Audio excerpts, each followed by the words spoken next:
Yep there, old fuddy-duddy. This unique adjuration came from the lips of a queer little man perched upon a wagon full of firewood, behind a brace of oxen that were hauling it easily along with a simulation of mighty effort which had evidently not imposed on their lord and master. As that gentleman happened at the moment to be staring me squarely in the face as I stood by the roadside, it was not altogether clear whether he was addressing me or his beasts, nor could I say if they were named Fuddy and Duddy, and were both subjects of the imperative verb to gee up. Anyhow, the command produced no effect on us, and the queer little man removed his eyes from mine long enough to spear Fuddy and Duddy alternately with a long pole, remarking quietly, but with feeling, "Dern your skin," as if they enjoyed that integument in common. Observing that my request for a ride took no attention, and finding myself falling slowly astern, I placed one foot upon the inner circumference of a hind wheel and was slowly elevated to the level of the hub, whence I boarded the concern sans ceremonie, and scrambling forward, seated myself beside the driver, who took no notice of me until he had administered another indiscriminate castigation to his cattle, accompanied with the advice to buckle down, you derned incapable. Then the master of the outfit, or rather the former master, for I could not suppress a whimsical feeling that the entire establishment was my lawful prize, trained his big black eyes upon me with an expression strangely and somewhat unpleasantly familiar, laid down his rod, which neither blossomed nor turned into a serpent, as I half expected, folded his arms, and gravely demanded, "What did you do to whiskey?" My natural reply would have been that I drank it, but there was something about the query that suggested a hidden significance, and something about the man that did not invite a shallow jest. And so, having no other answer ready, I merely held my tongue, but felt as if I were resting under an imputation of guilt, and that my silence was being construed into a confession. Just then a cold shadow fell upon my cheek and caused me to look up. We were descending into my ravine. I cannot describe the sensation that came upon me. I had not seen it since it unbosomed itself 4 years before, and now I felt like one to whom a friend has made some sorrowing confession of crime long past, and who has basely deserted him in consequence.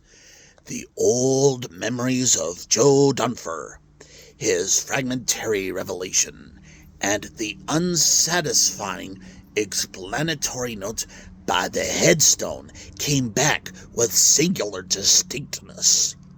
I wondered what had become of Joe, and I turned sharply round and asked my prisoner. He was intently watching his cattle, and without withdrawing his eyes, replied, "Gee up, old terrapin. He lies aside of our way up the gulch. Like to see it. They always come back to the spot. I've been expecting you. Oh, wow."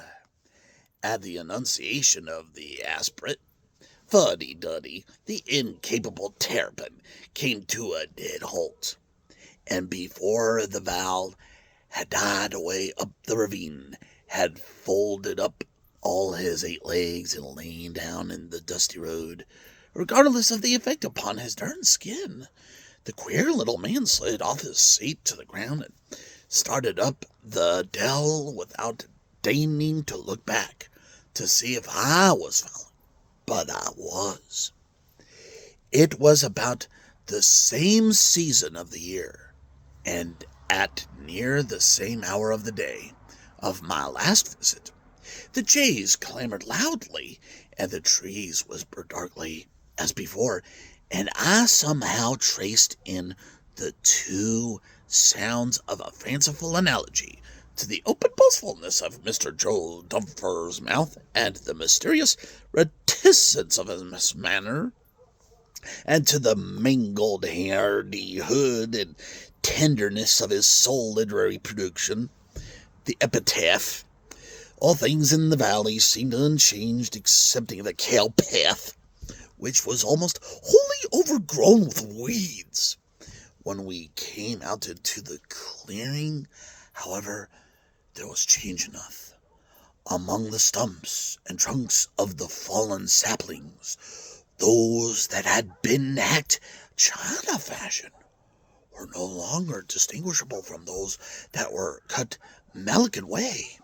It was as if the old world barbarism and the new world civilization had reconciled their differences by the arbitration of an impartial decay, as is the way of civilizations.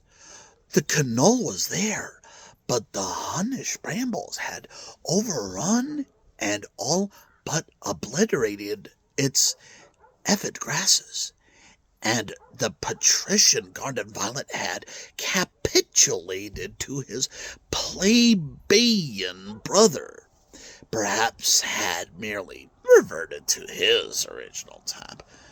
Another grave, a long, robust mound, had been made beside the first, which seemed to shrink from the comparison, and in the shadow of a new headstone, the old one lay prostrate, with its marvelous inscription illegible by accumulation of leaves and soil. In point of literary merit, the new was inferior to the old, was even repulsive in its terse, its savage jocularity. Joe Dunfer. I turned from it with indifference, brushing away the leaves from the tablet of the dead pagan, restored to light the mocking words which, fresh from their long neglect, seemed to have a certain pathos. My God, too, appeared to take on an added seriousness as he read it, and I fancied that I could detect beneath his whimsical manner something of manliness, almost of dignity. But while I looked at him, his former aspect, so subtly inhuman, so tantalizingly familiar, crept back into his big eyes, repellent and attractive.